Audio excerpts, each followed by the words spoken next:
Welcome to Infidelity Diaries. Explore the secrets and stories of infidelity with us. I stand on the train station platform, breathing in the damp, cool air of the autumn morning. The crowd of people rushes past me, the faces of strangers blurring in the flicker of coats and scarves. They're all hurrying somewhere. Some are hugging their children before the trip, others nervously talking on their phones. Each has their own story, their own expectations. And inside me, there's only emptiness. There's so much life around, but it all seems to pass me by. In my chest, there's a strange pulling sensation. Perhaps it's a premonition, or maybe just the exhaustion accumulated over the last few months. David and I had agreed that I would take the train separately, as I needed to finish some of my own tasks. And now I stand, staring at the tracks, while David's words from our morning conversation still echo in my mind. "Gabby, things have changed a bit here," he said in an even tone, though somehow cold. That call had unsettled me. I had felt something quietly building between us, but I hadn't expected that something to become so tangible. He didn't specify what had changed, but that uncertainty was the hardest part. The train was supposed to take me to Glendale, a small, cozy town where Jonathan and Stella lived. We had planned to spend the weekend together, like a family, but the morning conversation with David had set a completely different mood. I think about this as I stand on the platform, waiting for the boarding announcement. His voice won't leave me alone. It had always been calm, almost composed, but this time I sensed a cold wall behind it. To others, it might have seemed like a lack of emotion, but I knew him too well. I could feel him distancing himself. I bring the phone to my ear, listening to the rings. He's not answering again. The second time in half an hour. "Come on, David," I whisper, biting my lip in frustration. "At least tell me what's going on." The train finally arrives. The rumble of the cars distracts me, and I mechanically head toward the doors, barely pulling my eyes away from the phone screen. I sit by the window, and the train slowly starts moving, leaving the station and the bustling world behind. I glance out the window, but all I see are trees and the occasional house passing by. David and I have been married for 3 years, and during that time, our relationship had been stable, if not predictable. I knew what to expect from him, how he reacted to different situations, what bothered him, but over the past few months, it was as if someone had slowly, imperceptibly, drawn a curtain between us.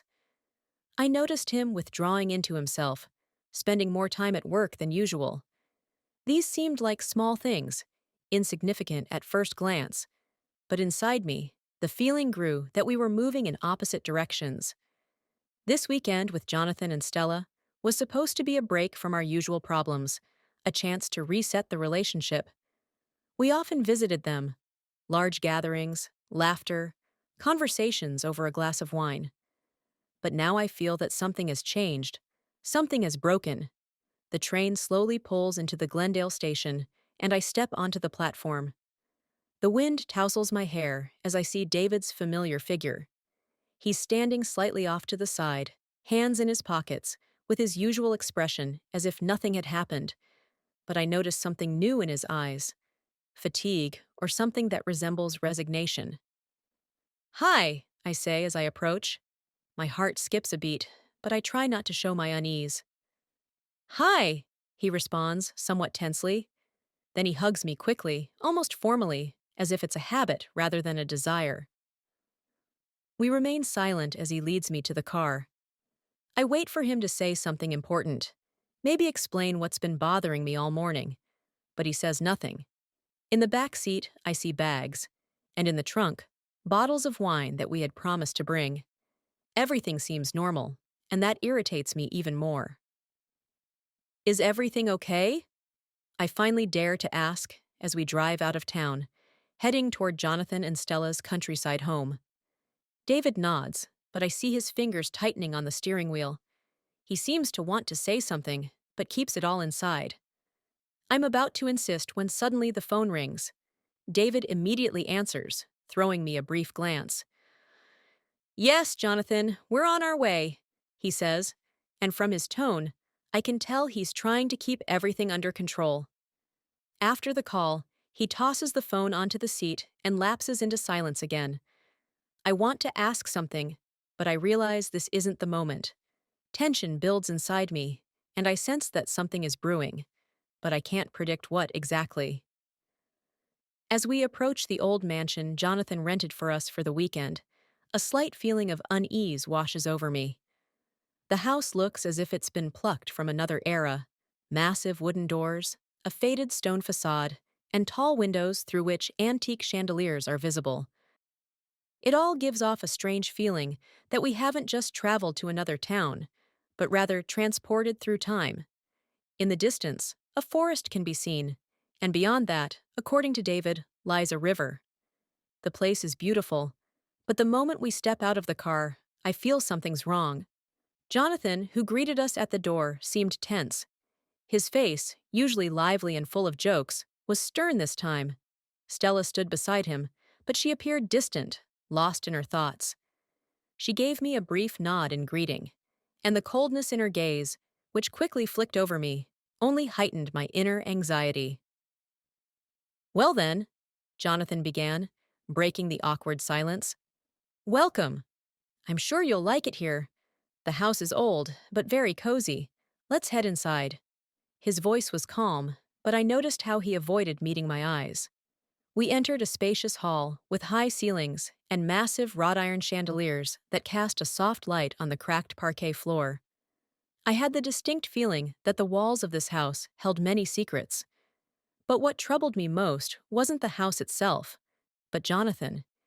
He looked like someone with something to hide, or something weighing on him. "How was the trip?" he asked as we walked toward the staircase. His voice was steady, but there was something unnatural in that steadiness. "Good," I replied, trying not to dwell on my thoughts. "The place is amazing.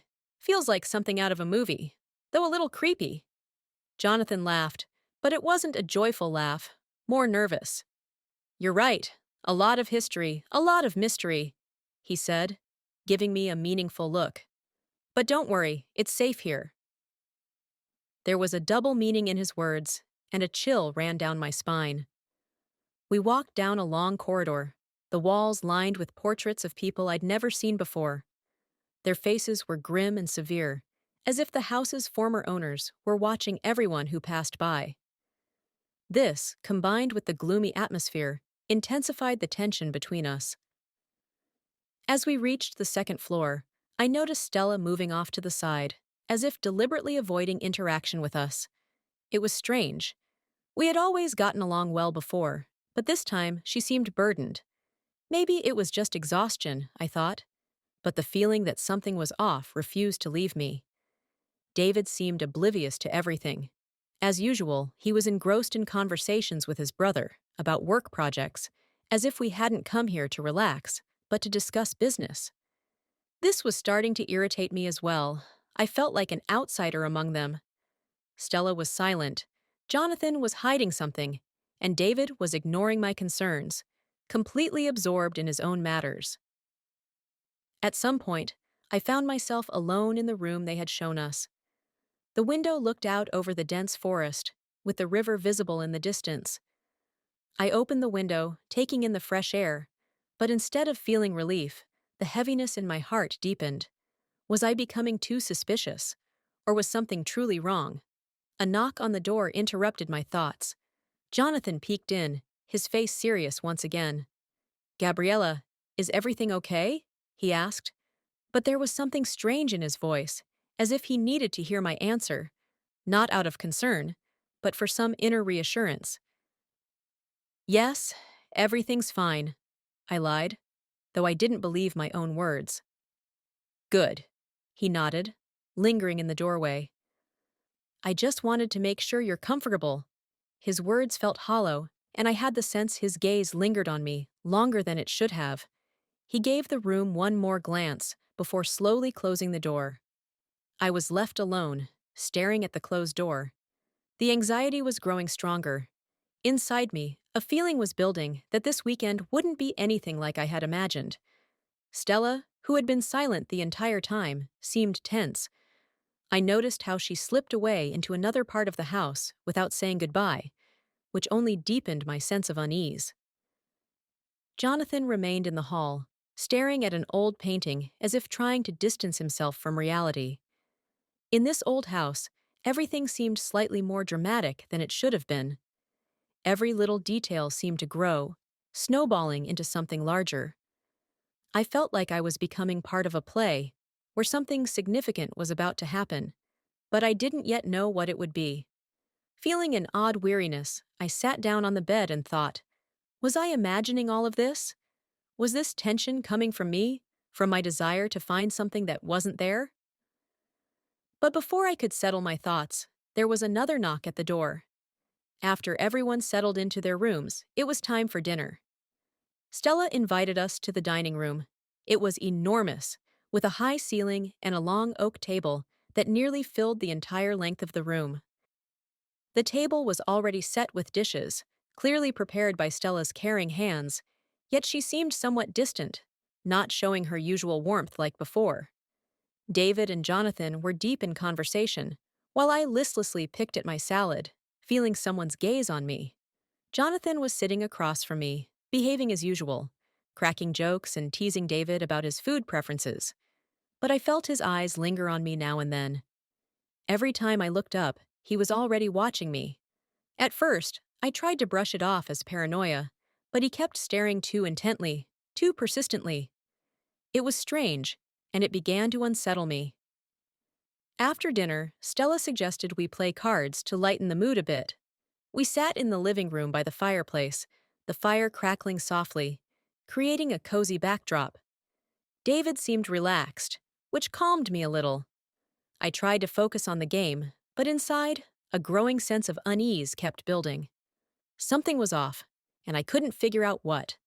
But every time I met Jonathan's gaze, my thoughts scattered and my heart beat faster.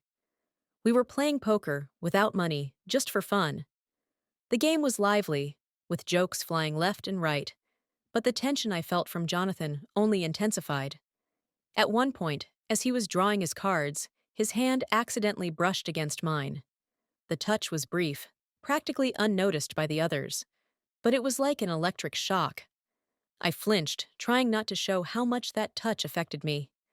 I tried to focus on the cards, but couldn't stop thinking about that moment. It was so simple, and yet, for some reason, I felt a spark ignite within me. I glanced at Jonathan out of the corner of my eye. He looked like nothing had happened, but his gaze lingered on me longer than necessary. A strange warmth, unsettling and mixed with something I didn't want to acknowledge, spread in my stomach. "Everything okay?" David asked suddenly, interrupting my thoughts. "Yeah, I'm fine," I lied, forcing a smile. Just lost in thought. I tried to distract myself with the conversation and the jokes, but something had begun to shift inside me. Every time Jonathan touched the cards or ran a hand through his hair, I found myself watching him. Why was I reacting like this? I couldn't understand it. It felt wrong. We decided to call it a night after Stella yawned and mentioned it was time for bed. Standing up, she casually adjusted her hair and headed toward the stairs, leaving the three of us, David, Jonathan, and me, in the living room. David began to gather his things as well. "Well, Gabby, time to hit the hay?" he asked with a smile. "Yeah, sure," I replied, trying to shake off the troubling thoughts. But as I stood up, I felt Jonathan's gaze on me again. This time, it was more insistent than before. It was as if he was searching for something in my eyes, something more than just a friendly curiosity. My heart began to race once more. When we went upstairs, David quickly got into bed and immersed himself in his phone, as he always did before sleeping. I, pretending to be tired, lay beside him, but sleep wouldn't come. I lay there, staring at the ceiling, replaying the evening in my mind.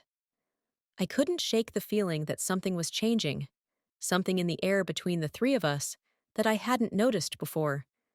The feelings were strange and contradictory. On one hand, I tried to convince myself it was just my imagination, that Jonathan couldn't have looked at me like that. We'd always gotten along like family.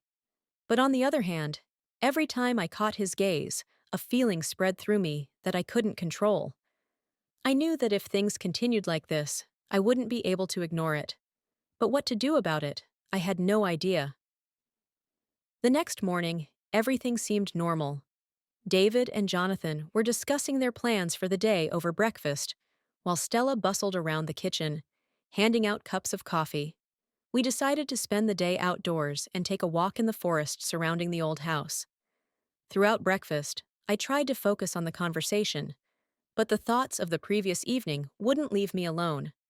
I kept analyzing every detail: Jonathan's gaze, his casual touches, the tension that lingered between us. I wanted to push it out of my mind, but the more I tried, the more it consumed me. When we stepped out of the house and headed toward the forest, the morning was quiet, with only the wind rustling the branches of the trees. The forest was dense, with narrow paths covered in fallen leaves. The walk started off calmly. Stella walked ahead with David, discussing something trivial, while Jonathan walked beside me.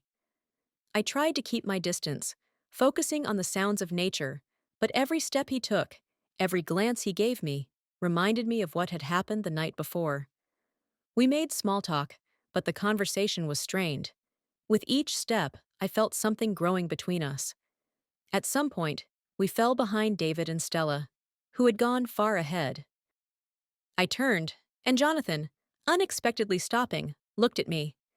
It was a long, thoughtful look, full of something I couldn't decipher, but that frightened me. "Gabriella," he began softly, his voice too calm for what he was about to say. I stopped, staring at him with anxiety. My thoughts were chaotic, and I tried to predict what he would say next. "Have you noticed that something's changed?" His voice was gentle, almost a whisper. He looked straight into my eyes, as if trying to peer into my soul. I didn't know how to respond. Everything inside me screamed that this was wrong, but I remained silent, understanding that any reaction from me would only complicate the situation. My pulse quickened, and I could feel a growing tension in my chest. At that moment, as if by instinct, we both took a step toward each other. It was quiet and almost weightless. There was only a thin line between us, a line neither of us dared to cross, yet we both knew that if not now, then when? Before I had a chance to process it, his face was so close that I could feel his breath on my skin. Our lips met for a second. The kiss was fleeting and gentle, but it burned me from the inside. I felt my whole body tense, my heart raced wildly, and for a moment, everything else disappeared. The forest, the wind, even the thought of David, all of it faded, leaving only this brief moment. I pulled away, as if scalded. Inside, a storm raged, and I couldn't tell what shocked me more: that it happened, or how I reacted to it. It was so illogical, so unexpected, yet scarily it felt natural, as if I had no control over my emotions. "That was," I began, trying to gather my thoughts, but I couldn't finish the sentence. The words stuck in my throat. Jonathan remained silent, looking at me with a strange expression, as if he couldn't believe it had happened either. We stood facing each other in the stillness of the forest, and everything felt surreal. My mind spun with anxious thoughts, but I couldn't find a way to deal with what had just transpired.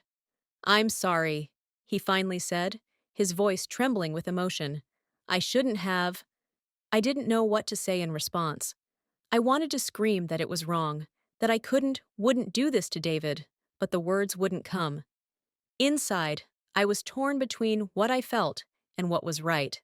"We need to go," I managed to say, trying to keep my voice steady. "David and Stella are waiting for us." I quickly turned and walked down the path ahead, leaving Jonathan behind. My head was spinning from all the thoughts racing through it, but I knew one thing: I couldn't let this continue. The next morning, I woke up with a heavy feeling in my chest. The room was dark, with only faint rays of sunlight seeping through the thick curtains. David was still asleep beside me, quietly breathing. I turned toward him, trying to focus on his calm face, on his familiar features that had always been the embodiment of stability for me. He was so close, yet at that moment, He felt so far away. Everything that had happened the day before with Jonathan rushed back to me, sharp and vivid. I closed my eyes, hoping it was just a bad dream, that everything would disappear once I got out of bed and started the day. But the truth was, it had happened.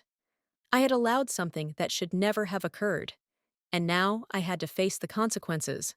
When I finally got up and went downstairs, everyone was already in the kitchen. Jonathan was standing by the window, sipping his coffee. Stella was chatting animatedly with David, planning our day. I did my best to avoid making eye contact with Jonathan, but even without it, I could feel his presence in the room. It was almost tangible, like the air between us thickened, making me tense with every move he made. "Good morning, Gaby," Stella said with a smile. "We're planning to go to the lake. Are you coming?" "Of course," I replied, trying to inject as much cheerfulness into my voice as possible. I knew that avoiding Jonathan today would be difficult. My only goal was not to be left alone with him. I had no time to dwell on what had happened yesterday. I couldn't afford to even think about it. The only way to avoid disaster was to act as if nothing had happened. We got into the car, and I insisted on sitting in the back with Stella, while David and Jonathan sat up front. My closeness to David, my connection with him, that was what I had to cling to. I had to return to what was important, to what truly mattered. I had to forget what had happened yesterday. The entire day passed in tension. We spent several hours at the lake, boating and having a small picnic on the shore. I did my best to avoid Jonathan as much as possible. I didn't talk to him, didn't meet his gaze, but every time he came near, I felt the same spark that had been there in the woods. It was unbearable, and I fought against it with every fiber of my being. By the time we returned to the house, the day was nearing its end. I struggled to keep a smile on my face, not showing either Stella or David how torn up I was inside. I couldn't think of anything else but how to rid myself of this tension. At one point, I noticed Jonathan glancing at me quickly, and it seemed like he understood what I was feeling. He knew I was avoiding him, and it only seemed to make things worse. After dinner, everyone went off to do their own thing. Stella went upstairs, and David stepped outside to make a work call. I decided to clear the table, hoping to distract myself, but as soon as I was alone in the kitchen, Jonathan walked in. He stopped at the door, looking at me. "Gabriella," he said quietly. I felt my heart race. I kept cleaning up, avoiding his gaze, trying to ignore his presence.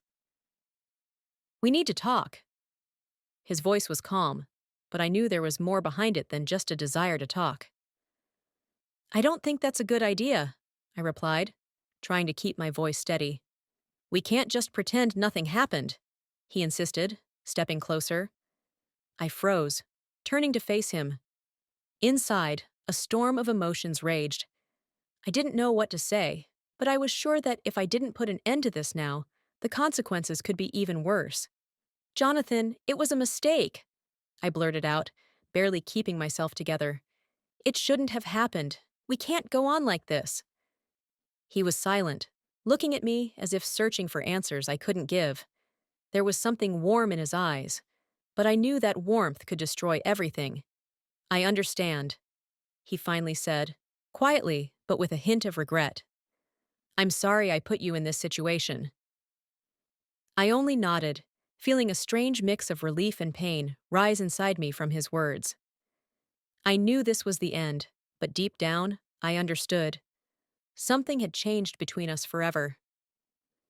In the evening, as the sun was almost set behind the horizon, the atmosphere in the house grew even more tense. The day had been long and difficult. We had spent it at the lake and later walked around the area, trying to enjoy nature, but there was a feeling in the air that something was bound to happen. I tried to keep my distance from Jonathan, but avoiding his presence was becoming more and more difficult. The feeling wouldn't go away, no matter how hard I tried to ignore it. All day long, I fought with myself, averting my gaze and trying to focus on something else. But inside me, a storm was slowly brewing. When we returned to the house, David immediately immersed himself in work. The phone was ringing, as usual, and I knew he was once again absorbed in his tasks. Jonathan and Stella went upstairs, while I stayed in the kitchen, savoring a moment of quiet and calm. But inside, there was chaos.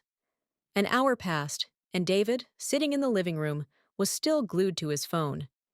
His face was tense. Apparently, some work issues were bothering him. I had always respected his dedication, but in that moment, I felt the distance between us grow even wider. With each passing minute, my loneliness became more pronounced. And then Jonathan entered the room.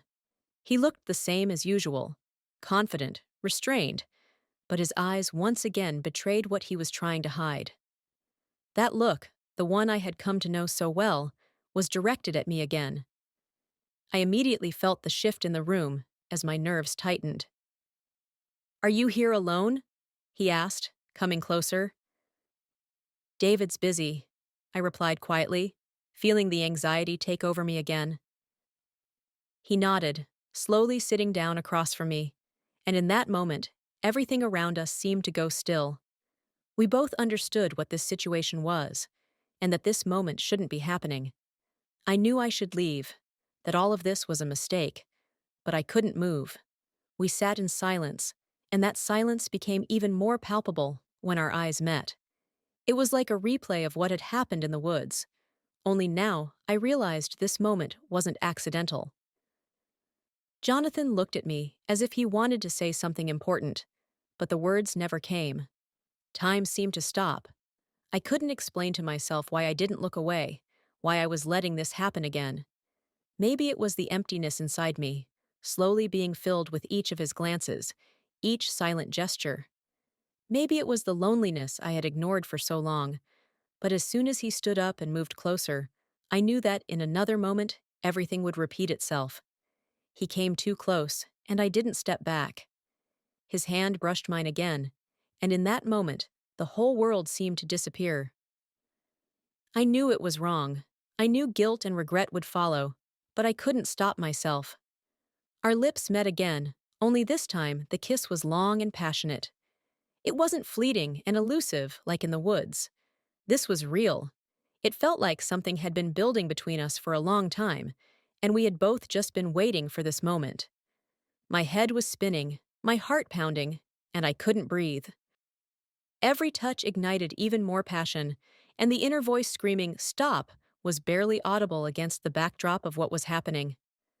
I felt his arms wrap around me, pulling me closer, and I didn't resist. We both knew this was wrong, but I couldn't stop. My feelings for David were still strong, but the pull toward Jonathan, it was unbearably real. I realized with every passing second I was sinking deeper into this. This was the moment when the line between right and wrong vanished. The kiss lasted an eternity, or maybe just a few moments, but when we finally pulled away from each other, I felt my heart breaking. Inside, a storm raged. On one side were my feelings for David, and on the other, an inexplicable but intense connection with Jonathan. "This shouldn't have happened," I whispered, not looking him in the eyes. My voice trembled with emotion. "I know," he replied just as quietly, his voice full of regret, but I sensed something else in it, an unrelenting desire. He slowly stepped back, but I knew this wasn't the end. This moment had changed everything. In that moment, I felt like a traitor.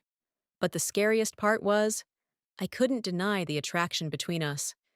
The day after that kiss seemed to drag on endlessly. Everything inside me was a whirlwind: guilt, fear, the desire to forget it all, but also confusion about what had happened. I tried to act normal, helped Stella in the kitchen, took walks with David, talked with him about our usual topics. But no matter how hard I tried to hide my emotions, Jonathan kept resurfacing in my mind, and every glance, every moment he was near, left me struggling to understand myself. I avoided him, trying not to be alone with him. However, this turned out to be far more difficult than I expected. It wasn't just that I was physically trying to keep my distance from him, but mentally, I kept returning to that moment when our lips met. That kiss changed everything, and I realized that if I didn't stop this now, I would lose control. Evening came. David was once again absorbed in a phone call, as he often was. Stella had gone to bed early, citing tiredness. I stepped out onto the terrace, deciding to get some fresh air and gather my thoughts. A light breeze tousled my hair as I stood there, gazing at the darkening horizon, trying to find answers to the questions that wouldn't leave me alone. Suddenly, I heard the door open behind me. I didn't turn right away. I knew who it was. My heart skipped a beat, and once again, I felt that familiar mix of excitement and anxiety. "Gabriella?" he began, and in his voice, I detected a seriousness that hadn't been there before. "We need to talk." I took a deep breath and slowly turned to face him. In the moonlight, his face looked pensive, and there was a glint in his eyes that immediately told me this conversation would be different. I sensed something was brewing, but feared what he would say. "I know this is all wrong," Jonathan began, stepping closer, "but I can't hide it anymore. We need to talk about what's happening between us." I leaned against the terrace railing, trying to stay calm. He continued, "This isn't just an attraction, Gabriella. I think about you constantly. From the moment you walked into this house, I couldn't deny what I was feeling anymore, and what happened between us. It was inevitable." I froze, feeling his words echo in my mind. It was the confession I had been dreading.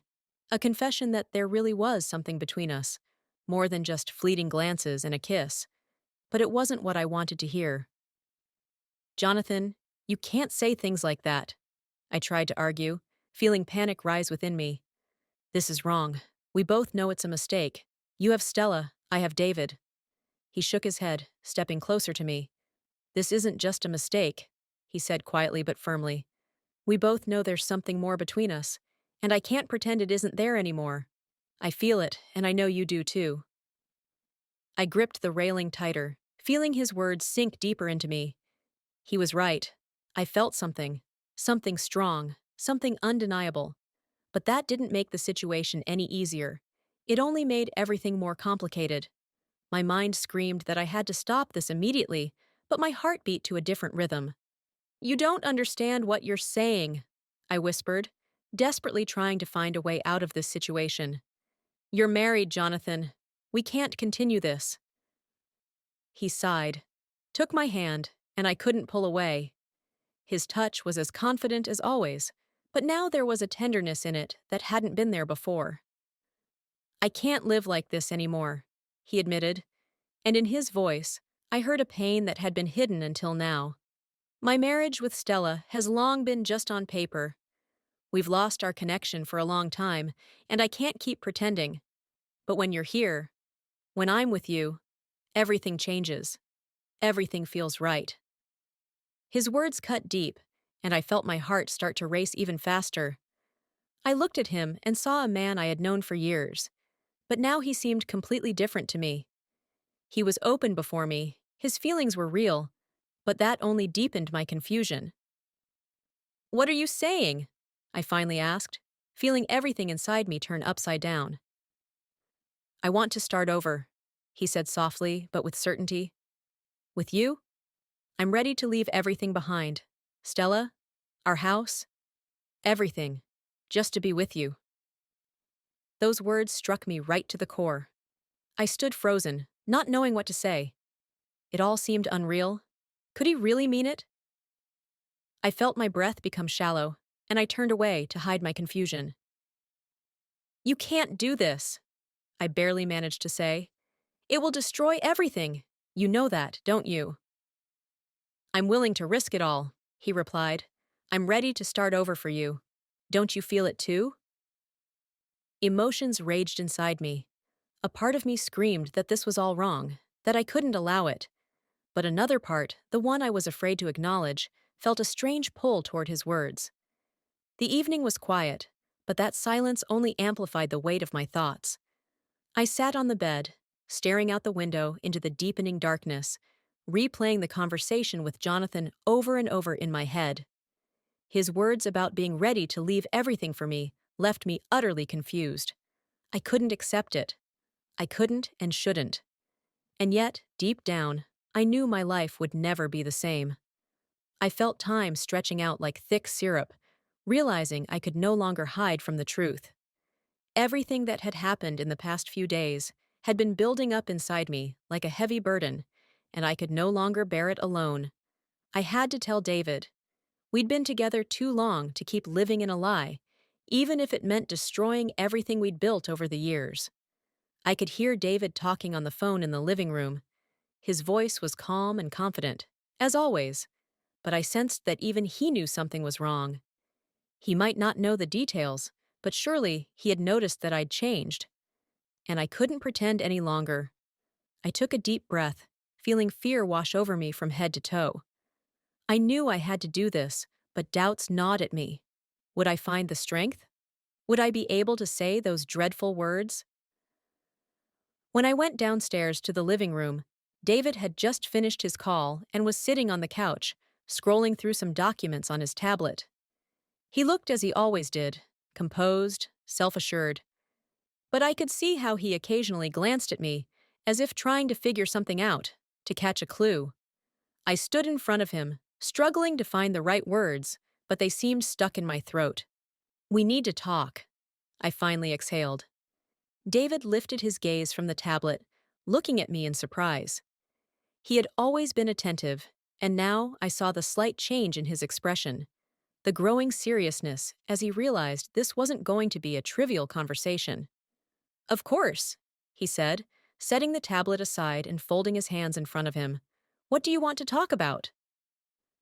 For a few moments, I just stood there, unable to begin. My heart pounded wildly, and my breathing quickened. I knew that after this conversation, everything would change. I might even lose him forever. But I couldn't live in this lie any longer.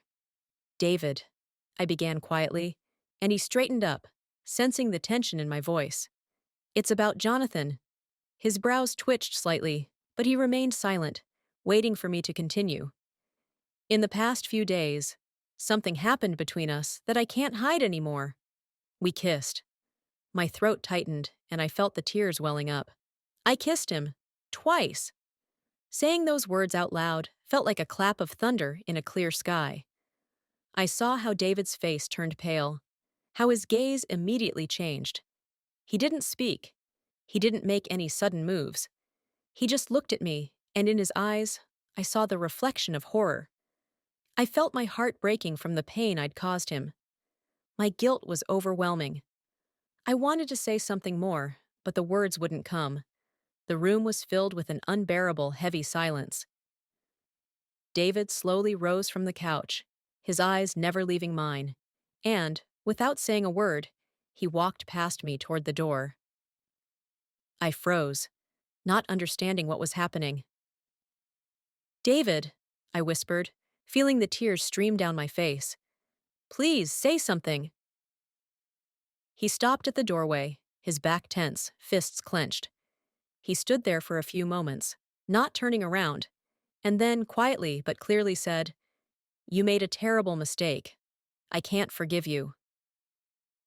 His words hit me like lightning. I felt coldness spreading through my body. He wouldn't forgive me. I knew this was possible, but hearing it out loud was unbearable. David turned around, his face showing a mixture of pain and disappointment I had never seen in him before. "I can't live with you anymore after this, Gabriella." His voice was heavy with sorrow.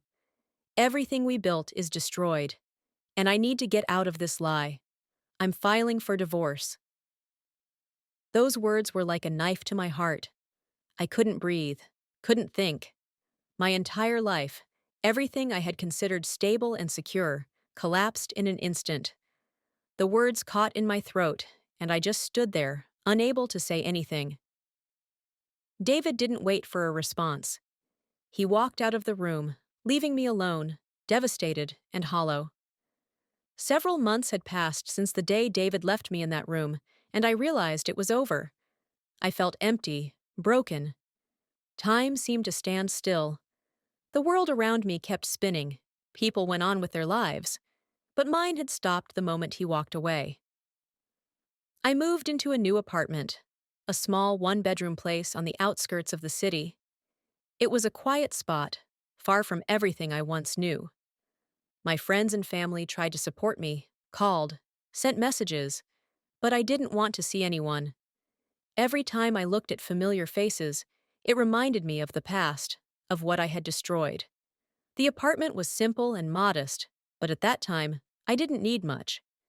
In one corner sat an old couch, and by the window, a small table where I sometimes sat with a cup of coffee, trying to focus on books or work. But the thoughts of what I had lost never let go of me. I tried to start fresh. At first, it seemed possible. I convinced myself that I could handle it, that things weren't so bad. I bought a few new things for the apartment, started doing yoga in the mornings, tried to set a daily routine. But all of this was just a surface level distraction. Every morning, I woke up with a heavy weight in my chest. The first few seconds felt normal. I would wake up, and the reality hadn't yet sunk in. But then the memories would return, and I'd spiral back into the whirlpool of regret. The memories of how I had destroyed my family played on repeat in my mind. The hardest moments were in the evenings, after work, when I was alone. I would sit on the couch, staring into the emptiness, feeling the loneliness consume me. I often asked myself, why did I do what I did? Why couldn't I stop when I knew it was wrong? I had made a terrible mistake, and the realization of it grew sharper with each passing day. David filed for divorce almost immediately after our last conversation. We hadn't spoken since. Everything was handled through lawyers. The meetings were brief and businesslike, without unnecessary emotion. He never spoke to me directly, and I didn't know what to say. Every time I saw him or heard his name in the legal documents, it tore me apart inside. I knew I had destroyed everything between us, and now I had to live with that. Jonathan also disappeared from my life. We didn't talk after everything came out. Stella found out what happened, and their marriage fell apart too. But that brought me no solace. I felt nothing but a deep void and regret. At night, I often woke up and just stared at the ceiling, trying to make sense of my emotions. It felt like I was trapped in an endless loop of pain and remorse. I knew I hadn't only destroyed my own life, but the lives of those I cared about. This guilt, the feeling that I had betrayed David, never let go of me. Attempts to start over were hard. I tried to focus on my work, tried to build new habits, but it all felt superficial. I missed what I used to have. I missed David, his calm, his presence. Every detail in my life reminded me of what I had lost. His shirts that were left behind at the old house, our shared photos, even simple things like our favorite dish that we used to cook together.